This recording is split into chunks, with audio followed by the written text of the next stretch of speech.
قبر میں جب انسان منکر و نکیر کا سوال و جواب وہ اس مرحلے سے گزر جاتا ہے، انشاءاللہ فشار قبر نہ ہو، اس منزل سے گزر جاتا ہے، تو اب اگلی منزل برزخ کی شروع ہوتی ہے۔ عالم برزخ دو مقامات ہیں، دو حالات ہیں جہاں پر مرنے والے یوں کہیں کہ شفٹ کر دیے جاتے ہیں، روح منتقل ہو جاتی ہے۔ قبر میں روح اس وقت تک جب تک کہ منکر و نکیر کا سوال ہو رہا ہے حاضر ہوتی ہے، اسی بدن میں، اسی مادی بدن میں واپس آ جاتی ہے، لیکن منکر و نکیر کے سوال کے بعد اب یہ روح عالم برزخ میں یا وادی السلام میں منتقل ہو جاتی ہے یا وادی برحوت میں منتقل ہو جاتی ہے۔ وادی السلام ظاہری طور پر وہ نجف اور اس کے اطراف کی وادی، اور ظاہر نجف میں جو قبرستان جس کا نام بھی وادی السلام ہے، لیکن یہ ظاہری اس کا جو جغرافیہ ہے، جو باطنی صورت ہے وادی السلام کی، وہ کوئی زمینی وہ مملکت نہیں ہے، کوئی علاقہ نہیں ہے، وہ ایک عالم ہے، اور وہ عالم جس طرح سے ظاہری طور پر امیر المومنین علی بن ابی طالب علیہ السلام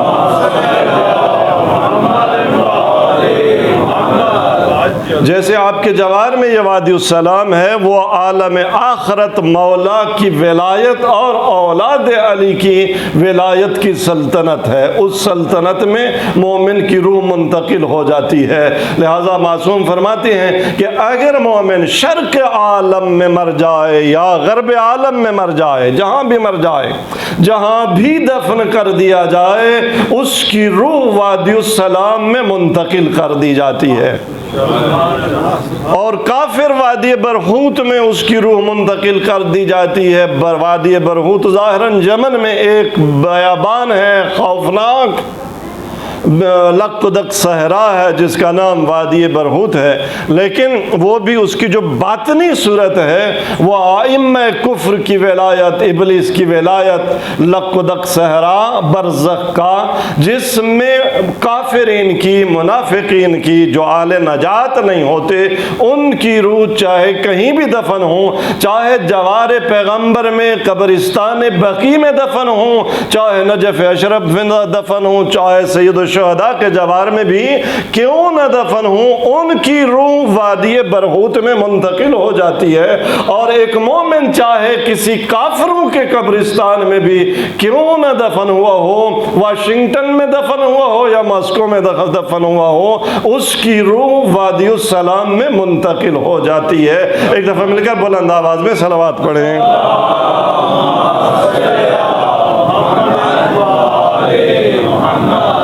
لہذا مولا فرماتے ہیں اما انہ لا یبقى مؤمن فی شرق الارض ولا غربها، مومن نہ شرق عالم میں دفن ہو چاہے غرب عالم میں دفن ہو، وہ وہاں نہیں رہتا، الا حشرہ اللہ روحہ الی وادی السلام، مگر یہ کہ اللہ اس کی روح کو وادی السلام میں پہنچا دیتا ہے۔ سبحان اللہ، سبحان اللہ۔ وادی السلام میں ظاہراً مومنین کو حجرے الاٹ ہوتے ہیں، ہر روح کو ایک حجرہ، اب اس حجرے کی کیفیت کیا ہے، اس کا حدود اربع کیا ہے، لیکن روایات میں آیا، معصوم امام صادق علیہ السلام نے ارشاد فرمایا،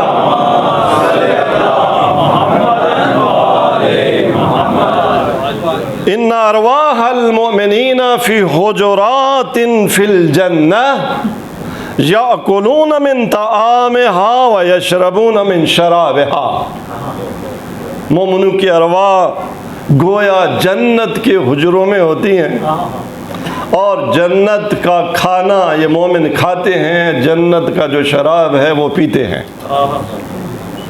اور اگرچہ لفظ فی الجنہ استعمال ہوا ہے، لیکن مختلف روایات کو جب جمع کیا جائے تو یہ وہ جنت نہیں ہے جو حساب کتاب کے بعد انسان جس میں داخل ہوگا، یہ برزخی جنت ہے۔ برزخ کی جنت گویا وہی اخروی جنت جیسی نعمتیں.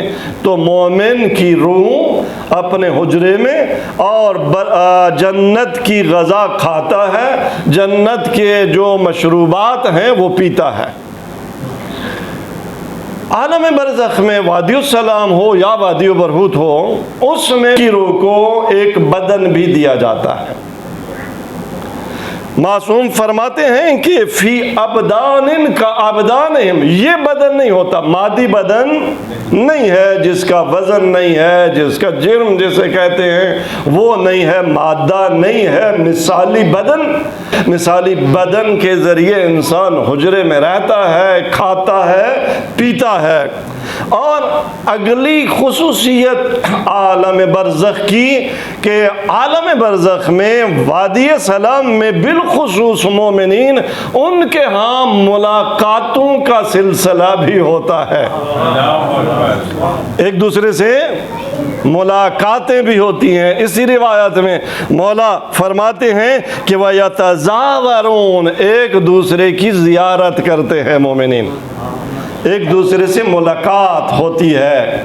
اور جب کوئی نئی روح مومن، نیا مومن جب فوت ہوتا ہے اور عالم قبر اور قبر کی منازل طے کر کے وادی السلام میں پہنچتا ہے، تو پہلے سے موجود ارواح جب نئی روح کسی مومن کی داخل ہوتی ہے اسے پہچان لیتی ہیں، رشتہ دار پہچان لیتے ہیں، دوست پہچان لیتے ہیں، ایک دوسرے سے یہ کہتے ہیں کہ دعوها فإنها قد أفلتت من حول عظیم، ابھی اس کو نہ چھیڑو، اس کو آرام کرنے دو، کیونکہ یہ بڑی عظیم ہولناکی کے منظر اور مرحلے سے گزر کر آیا ہے، تھکا ہوا ہے. ظاہر قبر کی منزل، فشار قبر کی منزل، منکر و نکیر کا سوال، وہ جو ارواح وادی السلام میں پہنچ گئیں انہیں بھی ابھی وہ پچھلا مرحلہ یاد ہے کہ وہ مرحلہ کتنا سخت ہے. جب کوئی اس مرحلے سے گزر کر چاہے وادی السلام میں بھی پہنچ جائے بڑا تھکا ہوا ہوتا ہے، بڑی ہولناکی سے گزر کر آیا ہوتا ہے. ایک دوسرے سے ارواح مومنین کہتے ہیں ابھی اسے آرام کرنے دو. جب آرام مکمل ہو جاتا ہے اب یہ ارواح مومنین اس کے آس پاس جمع ہو جاتی ہیں، اس سے پوچھتے ہیں ہاں بے ہمارے فلاں رشتہ دار کا کیا ہوا، فلاں دوست کا کیا ہوا، وہ کیا کر رہا ہے. اب اگر جس کا پوچھا جا رہا ہے وہ زندہ ہو، یہ مرنے والا بتاتا ہے زندہ ہے، کاروبار کر رہا ہے، اتنے اس کے بچے ہو گئے، اتنے بچوں کی شادیاں ہو گئیں، اتنے بچے باقی ہیں، فلاں کی جاب ہو گئی. خلاصہ دنیا کے حالات پیچھے رہ جانے والوں کے یہ روح اپنے جو جاننے والی ارواح ہے ان کو بتاتی ہے. اور اس سے ان ارواح کو جو وادی السلام میں موجود ہیں پتہ چل جاتا ہے کہ ابھی ہمارا وہ رشتہ دار، ابھی ہمارا وہ عزیز، ابھی ہمارا وہ دوست زندہ ہے. اور یہ ارواح دعا کرتی ہے کہ اللہ کرے اس کی روح بھی یہیں وادی السلام پہنچے. لیکن اگر یہ نئی ملحق جو ہوئی ہے روح یہ بتائے کہ فلاں تو مر گیا، اور ظاہر ہے جب ان کے پاس بھی نہیں ہے تو یہ روحیں مایوس ہو جاتی ہیں، پریشان ہو جاتی ہیں. انہیں پتہ چل جاتا ہے، کہتے ہیں قد سقطا، کہ اس کا مطلب ہے اگر مر گیا ہے اور وادی السلام میں بھی نہیں پہنچا تو اس کا مطلب ہے گر گیا جہنم میں، گر گیا وادی برہوت میں. پریشان ہوتے ہیں بہرحال. تو مومنین کی ملاقاتیں ہوتی ہیں اور باتیں ہوتی ہیں، اور زیادہ تر محفلیں راتوں کو جمتی ہیں. دن کو مومن اپنے حجرے میں اور رات کو محفل ارواح کی سجتی ہے. معصوم فرماتے ہیں جب پوچھا گیا آپ سے مومنین کی ارواح کے بارے میں تو آپ نے فرمایا کأنی بہم خلق قعود یتحدثون، گویا میں نگاہ امامت سے دیکھ رہا ہوں کہ مومنین کی ارواح وادی السلام میں ٹولے ٹولے گروہ گروہ بن کے بیٹھے ہیں، آپس میں باتیں کر رہے ہیں. ہیں، لیکن باتیں دنیاوی نہیں ہوتی۔ وہ جو میں نے قرآن کریم کی آیت پڑھی نا کہ فَأَقْبَلَ بَعْضُهُمْ عَلَى بَعْضٍ يَتَسَاءَلُونَ، جو برزخ میں محفلیں ہوتی ہیں وہ اس مجلس جیسی محفلیں ہوتی ہیں، وہ علم و معرفت کی محفلیں ہوتی ہیں، وہاں ایک دوسرے سے معرفت کی باتیں پوچھی جاتی ہیں۔ لہذا اگر آپ دنیا میں کوئی ایسی محفل دیکھنا چاہیں جو وادی السلام میں ہوگی کہ وادی السلام میں ارواح کیسے بیٹھے ہوں گی، تو آئیں دنیا میں اگر کوئی عالم کی مجلس ہے، اگر کوئی دین کا درس ہو رہا ہے، اگر مجلس حدیث قصہ کی ہے، اگر مجلس زیارت عاشورہ کی ہے، اگر مجلس حسین بپا ہو رہی ہے، تو جان لیں وہاں وادی السلام میں ایسی مجلسیں ہوں گی۔ مومنین محمد والے محمد بلند تر صلوات۔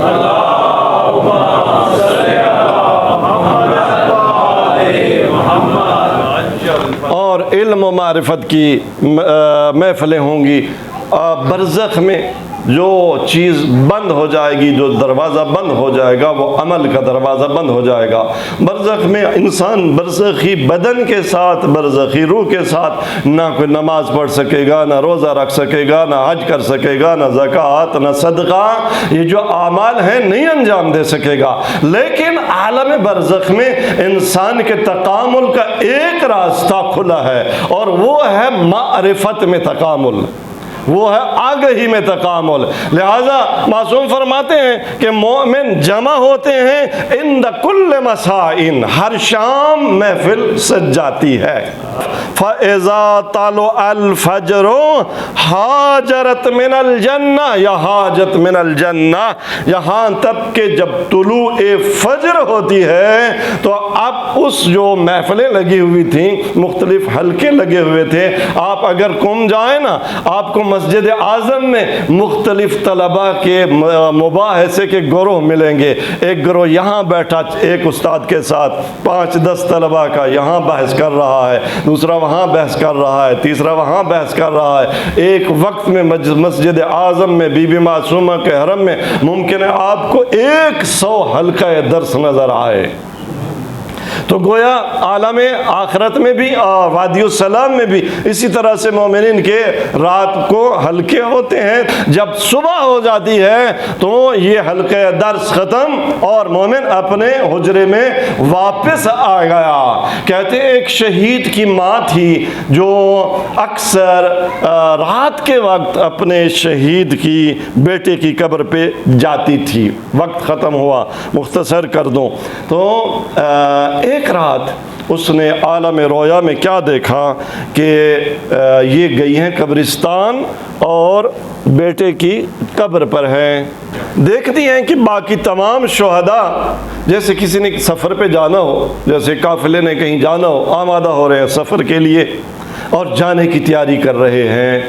تو یہ ماں پوچھتی ہیں بیٹے سے کہ بیٹا یہ شہداء کہاں جا رہے ہیں؟ تو وہ بیٹا شہید ہے جو کہ وہ بتاتا ہے اماں یہ تمام شہداء مولا امیر کی زیارت کے لیے جا رہے ہیں۔ رات کو جو محفلیں ہوتی ہیں نا ان کے درجے ہیں، مختلف محفلیں ہو سکتا ہے ایک محفل کسی جو اس دنیا سے چلے گئے عالم کے ساتھ ہو سکتا ہے ایک محفل شہید حسینی کے ساتھ ہو، ایک محفل ہو سکتا ہے علامہ صفدر نجفی کے ساتھ ہو، ایک محفل ہو سکتا ہے علامہ مفتی جعفر آل اللہ مقامہ کے ساتھ ہو۔ اسی طرح سے محفلیں مختلف علماء کے ساتھ، مراجع کے ساتھ، لیکن کچھ مومنین کی محفلیں وہ بڑی سطح کی کلاس ہوگی، وہ حضرت امیر المومنین کے ساتھ محفل، وہ امام صادق علیہ السلام کے ساتھ رات کی محفل ہوگی، وہ امام حسین علیہ السلام کے ساتھ محفل ہوگی۔ لہٰذا یہ شہداء تیار ہو رہے ہیں۔ ماں پوچھتی ہے بیٹا یہ شہداء کہاں جا رہے ہیں، کہاں کے لیے تیار ہو رہے ہیں؟ تو بیٹا بتاتا ہے اماں یہ شہداء امیر المومنین کی محفل میں حاضری کے لیے جا رہے ہیں۔ ماں پوچھی تھی بیٹا آپ نہیں جاؤ گے؟ تو بیٹا عرض کرتا ہے اماں معذرت میں آپ کے احترام میں نہیں جا رہا، وگرنہ جانا مجھے بھی تھا، جب ماں جاگی پتہ چل گیا کہ میں جو رات کو بیٹے کی قبر پر جاتی ہوں، اس کا مطلب یہ ہے کہ میں مانے ہو جاتی ہوں کہ میں باقی شہداء حضرت امیر کی خدمت میں پہنچتے ہیں، لیکن میرے احترام میں میرا بیٹا میرے پاس رہ جاتا ہے۔ لہذا اس نے فیصلہ کیا کہ آج کے بعد رات کو بیٹے کی قبر پر نہیں جاؤں گی۔ تبھی تو روایت میں ہے کہ سرکار رسالت مآب صلی اللہ علیہ وآلہ وسلم نے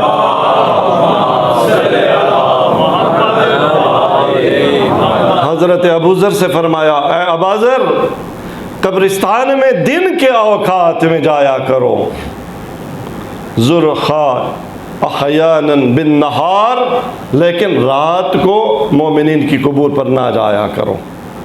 وجہ یہی ہے کہ مومن رات کو قبر میں نہیں ہوتا، قبر کے ساتھ اس کا اتصال نہیں ہوتا۔ مومن وادی برزخ وادی سلام میں ہوتا ہے، کافر وادی برہوت میں ہوتا ہے، لیکن جب بھی اس کی قبر پہ کوئی جاتا ہے تو وادی السلام کے درمیان اور اس کی قبر کے درمیان کوئی حجاب نہیں ہے۔ وہاں ایسا نہیں ہے کہ دنیاوی فاصلے ہوں، وہ روح گویا اسی وقت اپنی قبر میں حاضر ہوتی ہے جب اس کے لیے کوئی قبر پر جاتا ہے۔ تو آپ رات کو مومن کی قبر پر نہ جائیں، کہیں ایسا نہ ہو محفل امیر المومنین سے اٹھ کر اس کو قبر میں آنا پڑے۔